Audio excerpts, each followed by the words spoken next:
ఇంటి పక్క పొల్ల ఎప్పుడు చూడు ఫ్యాషన్ షోలని ఊకూకే ముఖానికి రంగేసుకుంటది. పొద్దుకు 3-4 సార్లు. ఒకరోజు మేకప్ లేకుంటే అసలు ఆ పిల్లని నేనైతే గుర్తే పట్టలేదు.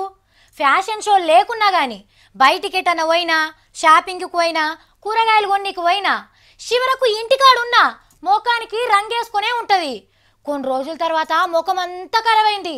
అసలు గుర్తుపట్టకుండా అయింది. ముఖం మంచిగా లేక అద్దంబల కొట్టుకున్నట్టున్నది గీ మేకప్ల కథ చూడబోతే. పెళ్లికో దావత్కో పోయేటప్పుడు వేసుకుంటే ఏం కాదు గాని ఊకూకే పొద్దుకు 4 మాటల రుద్దుకుంటే ఆఖరికి మన ముఖం మనమే గుర్తుపట్టకుండా తయారైతుందట. ఇగో గీ బుర్సులు గీ రంగులు తలుపులకో కిటికీలకో అద్దేటి కావు, మనుషుల ముఖానికి రుద్దేటి.